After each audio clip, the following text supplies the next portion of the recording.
Du modern style ou modern style, je l'aborde tout de suite, comment faut-il le dire? Je pense que les Français disaient modern style, mais il y a un témoignage qui est celui d'Aragon. Aragon se souvient que son oncle, Edmond Toucas Massillon, parlait de modern style, et Aragon écrit modern style, S-T-A-I-L-E. Donc certains apparemment disaient modern style. C'est un drôle de mot qui m'a toujours intrigué et dont je vais vous parler aujourd'hui. Alors je vais vous expliquer tout de suite le titre de mon livre, parce qu'on va poser des questions là-dessus en disant Rastaquarium, c'est un mot valide, est-ce que c'est vous qui l'avez inventé? Non, ce n'est pas moi qui l'ai inventé. Il y a des occurrences dans la littérature du XVe siècle de ce Rastaquarium. Le mari de Colette, Villy, parle de Rastaquarium, ainsi qu'un obscur journaliste qui dit Rastaquarium, le mot se passe d'explication. Il est donc vers 1910. Ce mot Rastaquarium peut être écrit et on sait ce que ça veut dire. Mot valise composé de Rastaquaire, métèque, et aquarium, alors que l'esthétique de l'aquarium envahit tout l'art nouveau, qui est associé à un art cosmopolite, à un art métèque et à un art enjuivé.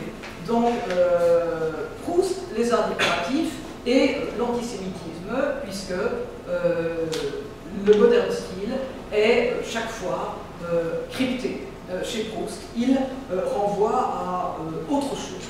Proust n'utilise jamais l'expression art nouveau, auquel il préfère le pseudo anglais modern style ou modern style, suivant la tendance de son époque, qui est aussi anglomane qu'anglophone. C'est un des mots qui fait partie de la comédie des anglicismes, et Proust lui-même souligne ironiquement à propos du smoking, black tie ou dinner jacket, que les Français, en parlant de smoking, désignent toujours les choses par un nom qu'elles ne portent jamais en Angleterre. Donc Proust est très conscient de cette comédie des anglicismes. Dans les cercles d'amis que fréquente Georges Proust, le modern style n'est pas prisé. Dans une chronique d'un de ses compagnons, Albert Flamand, le compagnon des escapades mondaines des fils d'Audet et du jeune Marcel, voici ce qu'on peut lire. Les mobiliers modern style des premiers temps de l'invasion libertine, ils sont gais ceux qui se sont fait faire des appartements art nouveau, ça se décolle au bout de 8 jours, ça change de couleur, ça semble malade au moindre changement de temps, ça crie, ça pâlit, ça se tortille. Lorsque j'ai eu l'intuition que le modern style était toujours chez Proust un mot crypté pour parler de l'affaire Dreyfus et pour parler d'antisémitisme, je me suis demandé à un moment si je ne surinterprétais pas. Et puis je suis tombée sur ce passage extrêmement éloquent, je pense, de Romain Rolland, dans le roman La foire sur la place que Proust avait lu, il le mentionne dans le Contre Sainte-Beuve, où la question ne fait pas de doute. Romain Rolland parle de deux écoles de goût en France. L'une était la bonne vieille façon, la façon nationale, le gros plaisir bien sale à la bonne franquette, le genre gaulois. L'autre école était modern style, elle était beaucoup plus raffinée, plus éclairante aussi, les juifs parisianisés et les chrétiens judaïsés qui foisonnaient au théâtre y avaient introduit le micmac habituel de sentiment qui est le trait distinctif d'un cosmopolitisme dégénéré. Nous sommes en 1908 et l'association du modern style à l'antisémitisme ne fait aucun doute. L'expression modern style fait l'objet de nombreuses moqueries très rapidement. Rémy de Bourmont, qui est évidemment un impitoyable pourfendeur de clichés, dès 1902, va se moquer d'une tournure stupide. Et Bourmont écrit « Le moderne style, l'anglais des imbéciles, n'est pas toujours aussi transparent », manqua de se discréditer par cette formule d'une anglomanie naïve. 4 ans plus tard, en 1906, Camille Leclerc admet la nécessité, je le cite, de créer un art nouveau et un style moderne sans avoir besoin du barbarisme de moderne style. Quel est à Paris le temple du moderne style au sens de mode juive cosmopolite dégénérée? C'est la boutique de Siegfried Bing, l'Art Nouveau, qui s'appelle l'Art Nouveau. L'expression a été popularisée en Belgique en 1894 et elle s'affiche chez Siegfried Bing en 1895. Je crois que l'expression Art Nouveau, j'ai essayé de retrouver des origines, je ne suis pas la seule à avoir essayé de faire ça. Je pense être la première à avoir trouvé l'expression chez Camille Lemonnier déjà en 1887. Il parle d'Art Nouveau dans le sens que nous lui donnons. Edmond Picard va parler ensuite d'Art Jeune. Donc, Siegfried Bing ouvre son célèbre magasin d'Art Nouveau rue de Provence. Proust connaît bien ce magasin. Marie Nordlinger, la cousine de Reynaldo Hahn, qui aide Proust à traduire Ruskin, est orfèvre chez Bing. Et Bing, bien entendu, il incarne le marchand juif cosmopolite qui va diffuser l'Art Nouveau en France. Alors on a lu des tas de choses sur Bing. Ce qui est intéressant, c'est que si vous cherchez Bing sur Wikipédia, par exemple, vous verrez Siegfried Bing, en fait Samuel, ce qui est totalement faux. Siegfried Bing s'appelait Siegfried Bing, il signait S. Bing, parce que dans la France d'après 1870, il ne voulait pas adopter un prénom germanique. Il ne s'est absolument jamais appelé Samuel, et cette erreur persiste toujours.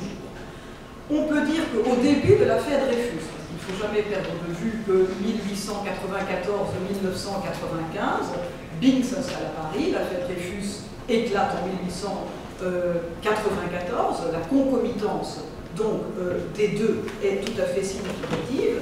Et si on résume, on peut dire qu'au début de l'affaire Dreyfus, Siegfried Bing, un juif allemand naturalisé français, tente d'acclimater à Paris dans un espace conçu sur le modèle des ateliers new-yorkais de Tiffany, une esthétique anglaise, importée sur le continent par Edmond Picard, un Belge, un riche avocat antisémite affilié au Parti ouvrier belge. On a là, évidemment, un climat extrêmement particulier. De là à associer l'Art Nouveau à un acte antipatriotique, autour de 1900, le geste et le pas est vite franchi. Hector Guimard, le grand architecte de l'Art Nouveau, construit dans le 16e arrondissement un célèbre immeuble de rapport, le Castel Béranger, qui existe toujours, et on peut lire dans la presse « Notre ineffable Castel Béranger est un logis cosmopolite ». Le critique d'art André Alès, lorsqu'il rend compte de l'exposition universelle de 1900, n'hésite absolument pas à associer la politique à la question du goût, à l'exposition de 1900, et le critère qui sépare les pro-Art Nouveau des anti-Art Nouveau est, sous la plume d'André Alès, explicitement l'affaire Dreyfus, je le cite, que depuis 8 mois, les professionnels de la politique ont donc été niais, que cette exposition leur a fait proférer de sottises, suivant qu'ils étaient convaincus de l'innocence ou de la culpabilité du condamné de Rennes, ils nous conviaient à tout exalter ou à tout vilipender. Très clair, également, les Dreyfusards sont favorables à l'Art Nouveau, les anti-Dreyfusards lui sont hostiles. Le jugement esthétique, dans le cas de l'Art Nouveau, est très clairement tributaire du Parti idéologique. Proust ne s'est jamais intéressé particulièrement aux arts décoratifs, et on peut même dire qu'il manifestait une sorte de philosophie de l'anti-ameublement. Une légende rapporte que Oscar Wilde, reçu dans l'appartement des Proust en 1891, se serait exclamé « Comme c'est chez vous, se non è vero e ben trovato ». En tout cas, c'est une phrase que l'on retrouve dans la recherche. Charlus pousse la même exclamation chez le narrateur dans La prisonnière. L'indifférence de Proust à son propre décor a été maintes fois soulignée. Et son goût pour l'anonymat des chambres d'hôtel n'a rien de paradoxal. Son attachement au mobilier familial, il conserve religieusement le mobilier bourgeois hideux de ses parents, et Emmanuel Berle, dans ses entretiens avec Patrick Modiano, se rappelle, jeune homme, ses visites à Proust avec des meubles dans l'antichambre qui ressemblaient à des cercueils. Proust n'est pas dupe, il écrit à Madame Catus, l'amie de sa mère, il écrit de l'appartement du boulevard Haussmann, qu'il se rappelle, je le cite, comme la chose la plus laide qu'il ait jamais vue, le triomphe du mauvais goût bourgeois, à une époque encore trop rapprochée pour être inoffensive. Cela n'est même pas démodé dans le sens charmant du mot, démodé, c'est trop laid pour l'être jamais. Donc Proust sait parfaitement comment juger le mobilier de ses parents. Une première mention à la décoration et aux meubles contemporains apparaît dans le texte sur la lecture. En 1905, Proust va mentionner le grand magasin de meubles anglais Maple. Maple qui était à Londres, à Tottenham Court Road, le plus grand établissement de mobilier du monde, et qui avait une succursale extrêmement importante à Paris, qui vient tristement de fermer maintenant en avril, près de l'Opéra. Elle était établie là depuis 1895, et j'ai eu heureusement, grâce au gérant de Maple, qui était très attaché aux archives, on reproduit ces photos dans le livre. Nous avons eu l'émotion, en fouillant dans les livres de contes, dans les ledgers de Maple, de trouver trace des commandes de Madame Proust, et puis du docteur Robert Proust chez Maple. Et voilà ce que Proust dit en imaginant une chambre idéale sur la lecture. Les théories de William Morris, qui ont été si constamment appliquées par Maple et les décorateurs anglais, édictent qu'une chambre n'est belle qu'à la condition de contenir seulement des choses qui vous soient utiles, et que toute chose utile, fût-ce un simple clou, soit non pas dissimulée, mais apparente. Et ils vantent les chambres hygiéniques de Maple, on va les retrouver à Balbec, ces chambres hygiéniques.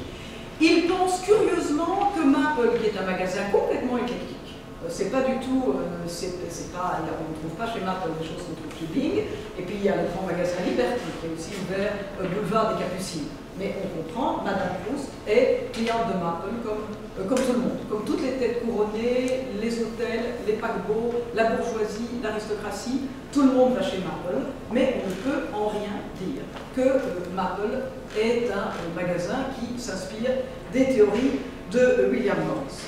La suite du passage sur la lecture est également intéressante. Je fais une petite parenthèse pour Proust et les arts décoratifs.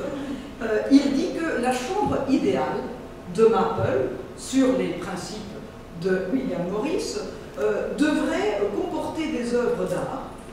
Par exemple, le moulage de la femme inconnue du musée de Lille ou la photographie par Brown du printemps de Botticelli. Alors je me suis intéressée à ces deux choses, parce que le printemps par Brown écrit B-R-O-W-N, et ça, il n'y a pas de note dans les éditions, je ne sais pas qui est ce Brown, et ça c'est un bel exemple qui prouve que là, l'informatique et Google et les Digital Humanities ne servent à rien, parce que Brown, vous tapez milliards de Brown.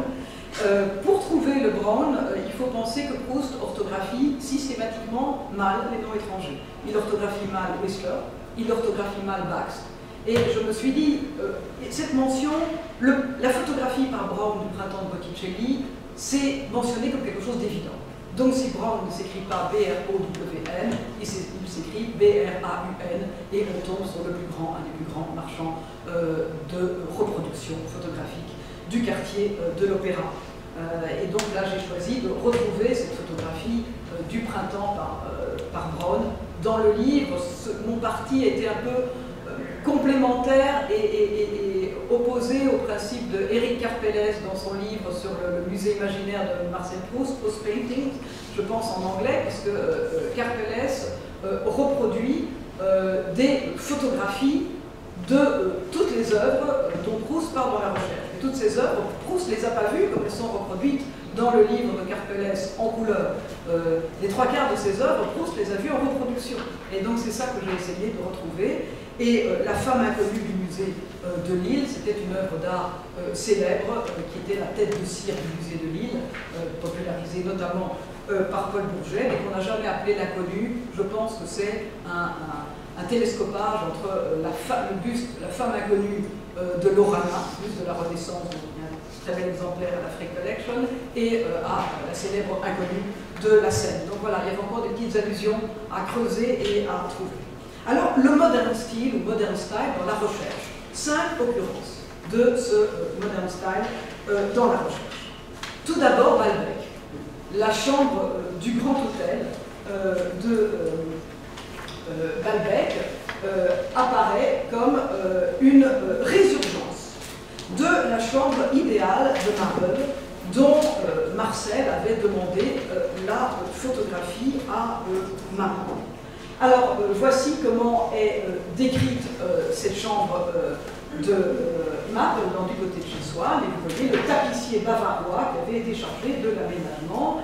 La pièce avait l'air d'un de ces dortoirs modèles qu'on présente dans les expositions modern style du mobilier. Il y a un rapport évident avec le passage sur la lecture. Ce n'est certainement pas sans ironie, à l'heure où l'Allemagne devait inspirer tant de réserves et de craintes aux habitués du Grand Hôtel de Cabourg, que Proust choisit un décor sociologiquement et politiquement impossible. Le Grand Hôtel de Cabourg présente une chambre, prétendument chambre de Marcel Proust, qui est totalement absurde. Elle est totalement absurde. L'hôtel a été complètement réaménagé. Et lorsque l'on lit la description de l'inauguration du Grand Hôtel de Cabourg dans le Figaro en 1907, on voit un grand hôtel de style éclectique, palais des mille et une nuits, Louis XVI, bar américain. Mais tout sauf tapissier bavarois. La description se poursuit dans un autre volume, À l'ombre des jeunes filles en fleurs. C'est le passage que je reproduis là, les parties différentes du couchant exposées dans les glaces des bibliothèques basses en acajou, et ce passage est très important dans la recherche. Je lis ce qu'en dit Georges Poulet, qui trouvait que ce passage était un passage clé pour la recherche. Ici, l'imagination proustienne a enfin trouvé la métaphore parfaite, c'est où l'œuvre se représente au moyen de la forme symbolique la plus adéquate. Les vitres de la bibliothèque basse de Balbec ne reflètent pas seulement les parties différentes du bouchant, elles reproduisent encore et encadrent figurativement les diverses parties du roman entier. Ces bibliothèques, elles sont plus qu'un meuble, elles sont extrêmement importantes, et ce n'est pas un élément de mobilier anodin que Proust va accoler l'étiquette de moderniste. Alors, ce qui est intéressant, c'est de voir la genèse de ce passage. Alors, le tapissier bavarois, je précise toujours, ce qu'on entend en français par un tapissier, le terme évidemment au XVIIIe siècle, c'est celui qui tapisse les murs, mais il n'y a pas de designer en France. On l'appelle le tapissier décorateur. Le tapissier décorateur va être l'équivalent du designer.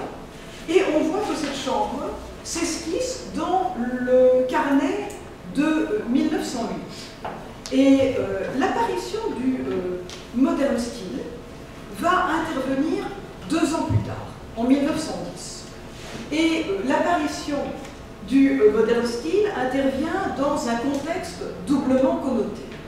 Celui du Grand Hôtel, le Grand Hôtel de Balbec, qui est un lieu de passage cosmopolite personnifié par son directeur. Le directeur, vous vous rappelez, aux divers accents dus à des origines lointaines et à une enfance cosmopolite.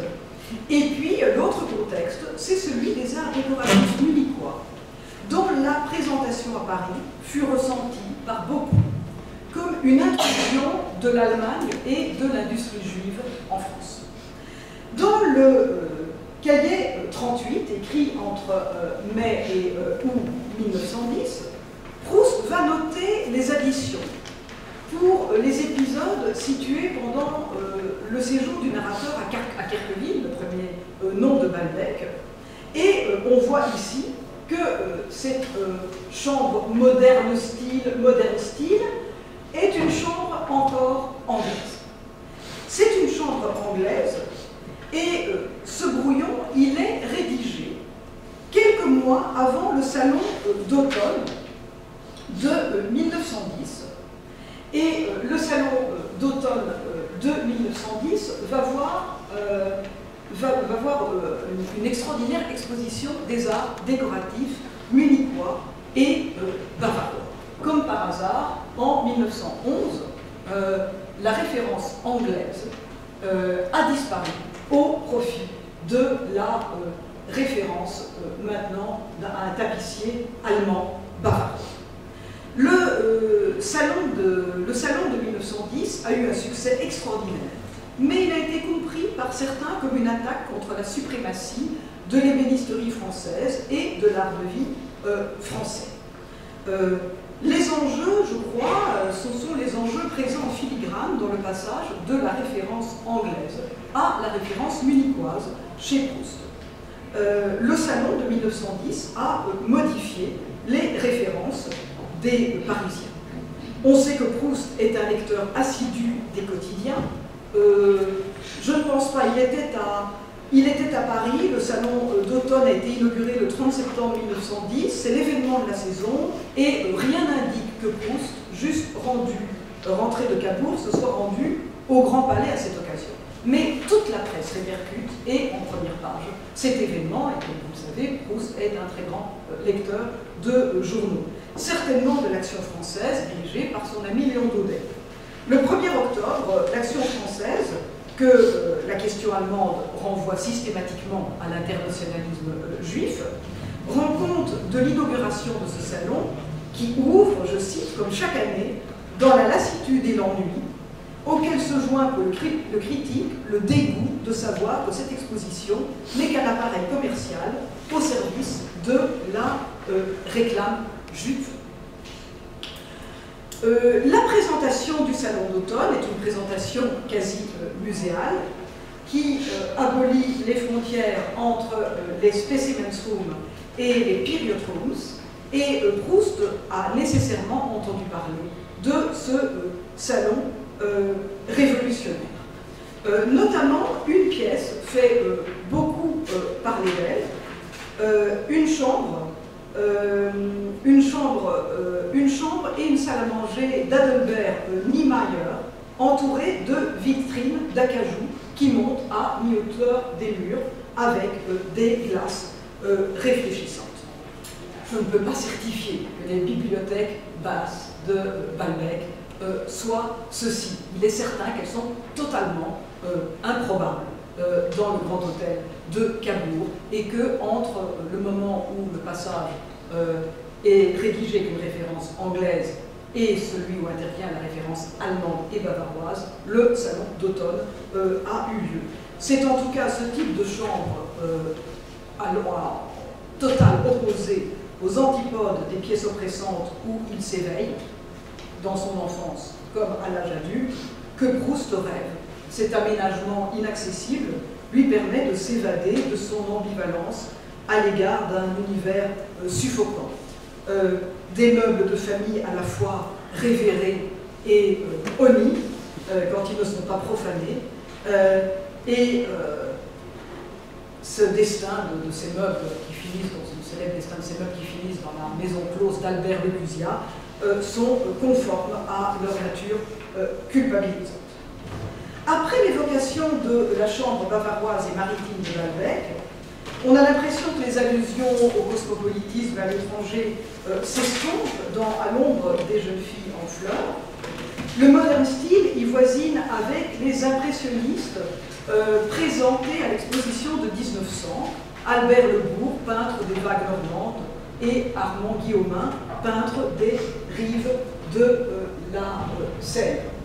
Si les efforts de sincérité et d'émancipation de Saint-Loup ne pouvaient être trouvés que très nobles, en juger par le résultat extérieur, il était permis de se féliciter qu'ils eussent fait défaut chez M. Charlus, lequel avait fait transporter chez lui une grande partie des admirables boiseries de l'hôtel Guermantes, au lieu de les échanger comme son neveu, contre un mobilier moderne style, des Lebourg et des Guillaumin.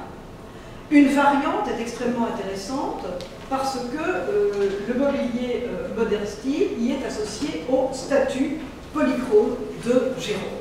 Et ce choix n'est pas anodin.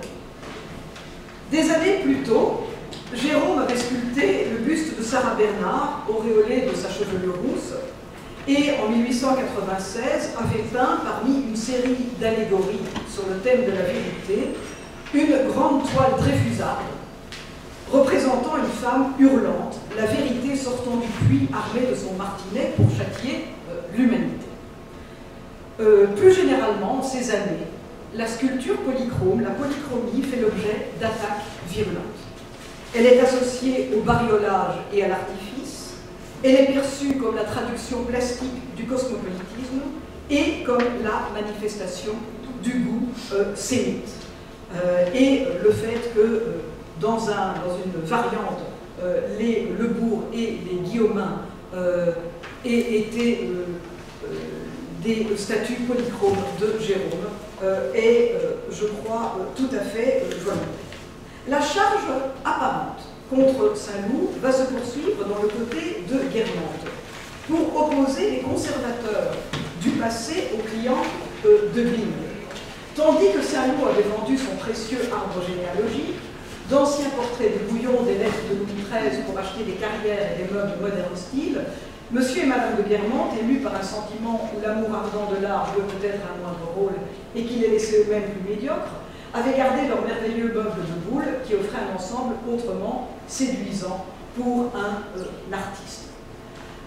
Le plaisir que ressent parmi eux, beaucoup plus que parmi d'autres écrivains, un écrivain, ce plaisir n'est pas sans danger, car il risque de croire que les choses du passé ont un charme par elles-mêmes, de les transporter telles quelles dans son œuvre, mornées dans ce cas, dégageant un ennui dont il se console en se disant « c'est joli parce que c'est vrai, cela se dit ainsi ».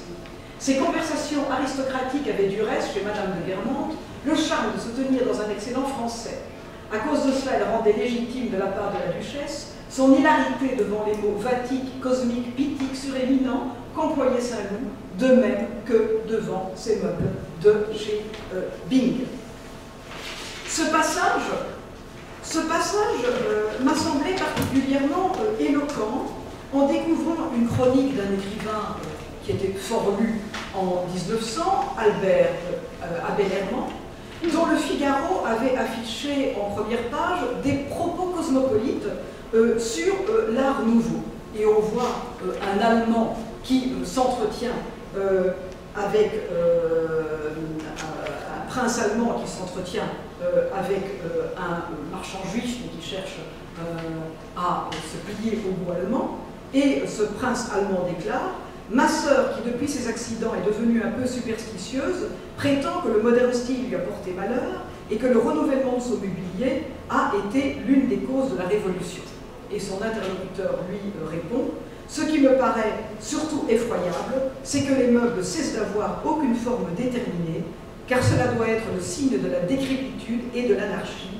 Voyez-vous, monseigneur, quand l'humanité consent à s'asseoir sur des choses pareilles, c'est le commencement de la fin. » Cette conversation n'aurait pas été déplacée dans les salons proustiens. Le modern style subversif est clairement associé à la politique et à la décomposition de l'ordre, tout comme l'a fait Dreyfus. Le modern style va ressurgir dans La prisonnière. Dans La prisonnière, voici Proust qui distingue le Jugendstil, vraisemblablement, d'un modern style nécessairement confus et indécis, où se confondent tous les étrangers. Les bonnes, selon M. de Charlus, étaient les vieilles manières françaises, sans ombre de raideur britannique. Aussi, quand Charlie, revenant de faire une tournée en province ou à l'étranger, débarquait en costume de voyage chez le baron, celui-ci, s'il n'y avait pas trop de monde, l'embrassait sans façon sur les deux joues, par littérature, pour maintien et illustration des anciennes manières de France, et comme il aurait protesté contre le style munichois ou le modern style, en gardant de vieux fauteuils de son arrière-grand-mère, opposant au flegme britannique la tendresse d'un père sensible du XVIIIe siècle qui ne dissimule pas sa joie de revoir un fils. Et avant de commenter ce passage, je montre la dernière occurrence du modern style dans la recherche, dans le temps retrouvé, à propos de Léon Bakst, décorateur et costumier des ballets russes que Proust a découvert le 11 juin 1910 à l'Opéra. Le modern style est clairement associé au Jugendstil sur fond des polémiques qui avaient entouré le salon d'automne de 1910.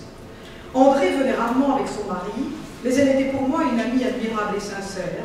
Fidèle à l'esthétique de son mari qui était en réaction contre les ballets russes, elle disait du marquis de Polignac: « Il a sa maison décorée par Bakst. Comment peut-on dormir là-dedans? J'aimerais mieux du buff. » D'ailleurs, les Verdurins, par le progrès fatal de l'esthétisme qui finit par se manger la queue, disaient ne pas pouvoir supporter le modern style, de plus c'était munichois, ni les appartements blancs, et n'aimaient plus que les vieux meubles français dans un décor sombre.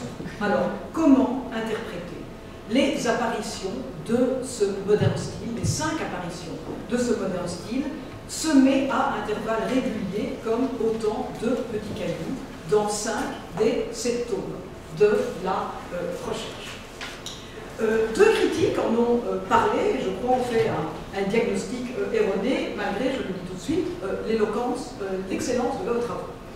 Tout d'abord, Émilien Carassus, auteur du célèbre ouvrage sur le snobisme dans les lettres françaises de Paul Bourget à Marcel Proust. Voici ce que Carassus écrit. Proust critique le résultat esthétique des efforts sincères de Saint-Loup. Monsieur de Charlus a su garder les admirables boiseries de l'hôtel Guermantes au lieu de les échanger, comme Saint-Loup, contre un mobilier moderne style des Lebourg et des Guillaumin. Il est vrai qu'il entre une bonne part de mondanité dans l'idéal artistique de Charlus, mais inversement, si noble que soient ses intentions, l'antisnobisme mondain de Saint-Loup dégénère quelque peu en snobisme artistique. Donc, c'est le snobisme artistique de Saint-Loup, point.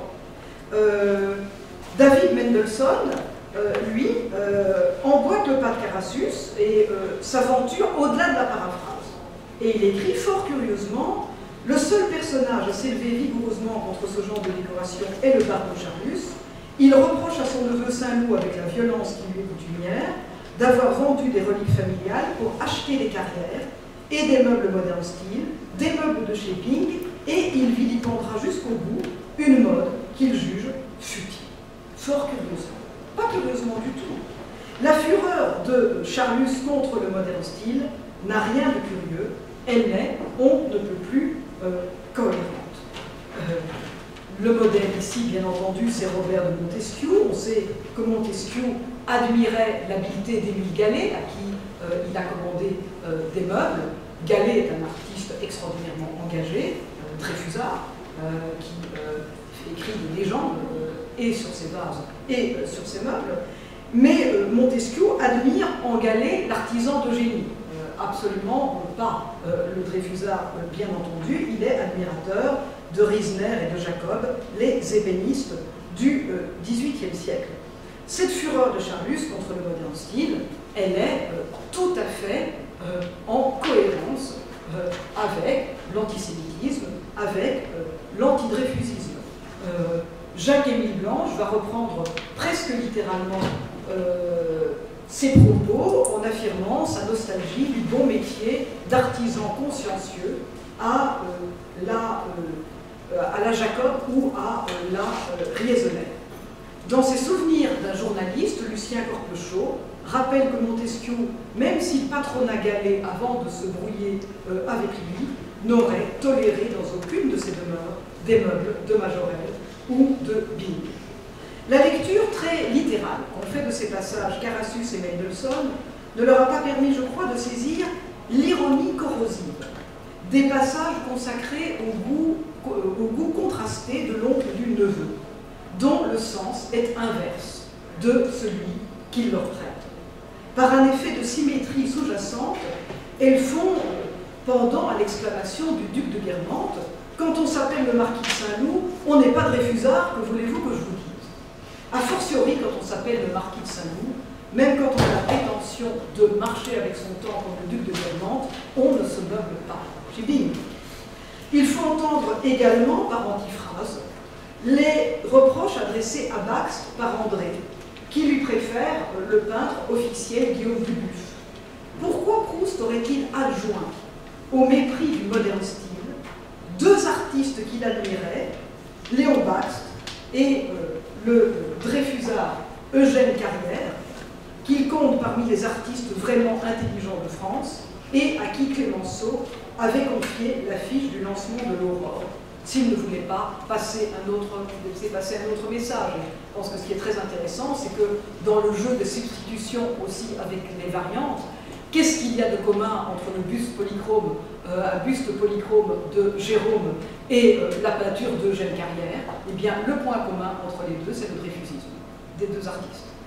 Et les substitutions sont évidemment, de ce point de vue-là, très intéressantes, d'autant que Proust n'admirait pas extraordinairement Eugène Carrière comme artiste. Il écrit en 1920 à Jacques-Émile Blanche que peu de peintres l'intéressent moins que Carrière. Si peu de peintres l'intéressent moins que Carrière, Carrière l'intéresse pour son dreyfusisme, évidemment, et non par sa peinture. La condamnation du moderne style par le duc et la duchesse de Guermantes, comme par Charlus, est une facette de leur anti-dreyfusisme. Des Verdurins Dreyfusards, on entend que c'est par snobisme plus que par conviction qu'il vilipende une mode avec un train de retard lorsque les enjeux qu'elle traduit ne sont plus de mise. Alors, les reproches que l'on adresse à l'Art nouveau ne sont pas sans parenté avec certaines réflexions sur le style et la langue de Proust qu'on peut lui associer.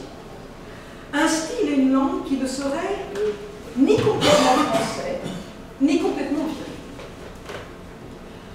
Dans Le Temps, en 1904, Albert Sorel avait rapproché les styles de Proust et d'Émile Gallet. Il écrit « Cet esthète pénétré ne traduit pas ses pensées en prose décadente. Il écrit quand il médite ou rêve un français flexible, flottant, enveloppant, en échappement infini de couleurs et de nuances, et qui fait songer parfois aux verreries où Gallet enferme ses liens. » Éloge du style de Proust rapproché de Gallet par Albert Sorel en 1904. Il sera bien le seul à s'exprimer en termes louangeurs. Maurice Barrès ne tarde pas à regarder l'auteur de la recherche en des termes moins choisis. Un conteur arabe dans la loge de la portière. Peu importe le canevas sur lequel Proust brode ses arabesques, tout ressemble aux fleurs, aux oiseaux, des boîtes de racles arabes, pour ne pas dire juifs ou assyriens. Il n'est pas le seul à s'en prendre aux origines de Proust, même ses proches. Peu avant la mort de son ami, Jacques-Émile Blanche lui adressait ses lignes sur les identités incertaines. Il me semble parfois, et dans vos plus belles pages, que vous empruntiez à un sexe les traits d'un autre. Qu'en certaines de vos effigies, il y ait substitution partielle du genre, si bien qu'on pourrait dire « il » au lieu d'elle, et faire passer du masculin au féminin les épithètes qui qualifient un nom, une personne, dans ses gestes et son maintien. Et ce sont tous les reproches que l'on adressera à l'Art nouveau. Un style sans dessus-dessous, un style d'inversion, un style tordu et même un style asthmatique. Blanche, par ailleurs, ne pensait pas que Proust fût tout à fait français. Le caractère non français, non bourgeois de la vision de Proust est peut-être ce qui me frappe le plus violemment, tant dans ses portraits d'une maison à la campagne, de paysages intérieurs, que de la bonne Françoise elle-même. Quant à Romain Rolland, dont j'ai projeté la magnifique citation au début de mon exposé, quant à Romain Rolland, dont le mariage avec la fille du linguiste Michel Bréal, Dreyfusard de la première heure et cousin germain de Madame Proust, laissait espérer plus de discernement, il regroupa Proust, Joyce et Pirandello pour agresser, je le cite, les nouveaux riches de l'intelligence, s'étonnant que les professionnels de la pensée, les professeurs et les critiques ne réagissent pas plus vigoureusement pour sauver la santé de l'esprit européen. Le snobisme neurasthénique de l'androgyne aux yeux de velours franco-sémite y apparaît particulièrement représentatif de la littérature dégénérée. Comment s'étonner de cette malveillance rancunière, alors que même les amis proches assimilaient le style du jeune Marcel au sémitisme? Le préjugé était solidement ancré, et Albert Flamand pouvait ainsi écrire en 1896 « Ces évocations surchargées me causent un autre sentiment appartenant à l'insomnie, celui de m'efforcer à nager de compagnie avec un sportif entraîné dans les eaux alourdies d'asphalte de la mer Morte. » Et puis, enfin, évidemment, un aussi fervent admirateur de Proust qu'Albert Thibaudet, qui va parler du style de Montaigne, de Proust, de Bergson, qui installe dans notre complexe et riche univers littéraire ce qu'on pourrait appeler le doublet franco-sémitique, comme il y a des doublets franco-anglais, franco-allemand, franco-italien. Telle est, sous la curieuse louange, la vigueur des préjugés qui permet à Thibaudet de glisser de l'analyse stylistique à l'hérédité, de rattacher au nom du sang et de l'instinct Proust à Montaigne plutôt qu'à Saint-Simon. La mobilité de Bergson et de Proust n'est pas loin de la sinuosité de l'art nouveau, des arabesques qui sont sémites par nature et par étymologie. L'art nouveau est un art d'hybridation, de camouflage, un art d'imitation malgré ses prétentions novatrices, et les mêmes traits caractérisent le mensonge du traître, les invertis qui incorporent un autre sexe, les juifs assimilés qui recherchent la nouveauté à tout prix, tout en envahissant le monde universitaire où l'imitation règne. Je cite le musicien Vincent d'Indy, le fondateur de la Schola Cantorum, les académiques, les éclectiques chercheurs de succès, les juifs, les imitateurs doués plus ou moins de talent, ceux-là ne seront jamais des créateurs, ils ne seront jamais des artistes, ils s'effacent, inutiles. On peut dire, lorsque l'on voit le rapprochement entre les attaques contre le style de Proust et les commentaires que l'on fait sur l'art nouveau, le rapprochement est tout à fait saisissant. Et chez Proust, le modern style est un des noms de l'esthétique dreyfusarde. Alors, est-ce qu'on peut parler d'esthétique dreyfusarde? Est-ce que ça n'est pas exagéré?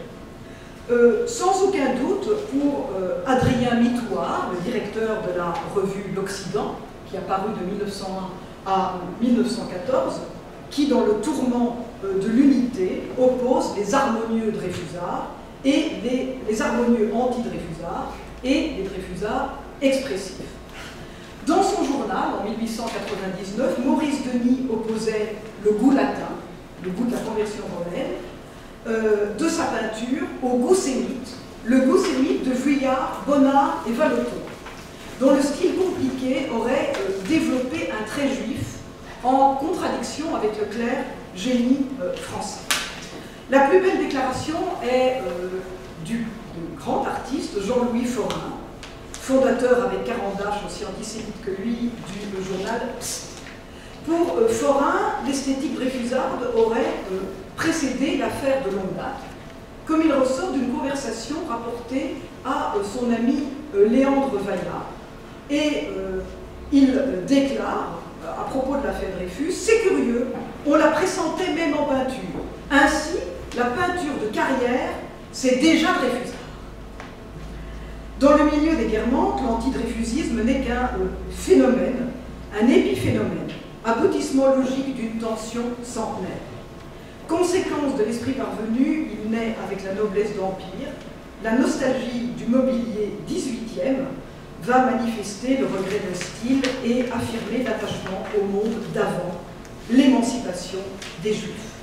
C'est donc avec une autodérision extrêmement mordante que Proust connu pour la générosité de ses pourboires, et comme s'il avait voulu tourner en ridicule sa propre prodigalité, épinglera le mépris du personnel de l'hôtel de Balbec pour, je le cite, les largesses inconsidérées d'un rasta qui décelait par là même un manque d'usage que seulement devant lui on appelait de la bonté. Je songe évidemment au pourboire inconsidéré de Proust lui-même. Dans Sodome et Gomorrhe toujours, Madame Verdurin s'exclame que Rivebelle est infestée de moustiques, en fait dans la première rédaction de Proust, infestée de rastaquouères, dans le manuscrit auquel Proust négligea de retourner au moment de relire la dactylographie de Sodome et Gomorrhe, et je cite ici Antoine Grépagnon, éludant une remarque avisée sur la société qui fréquentait les nouvelles villégiatures balnéaires à la belle époque, les rastaquouères bien sûr, et pas les moustiques. Et c'est à ce contexte particulier qu'il faut rattacher les occurrences, les 5 occurrences du modern style dans la recherche.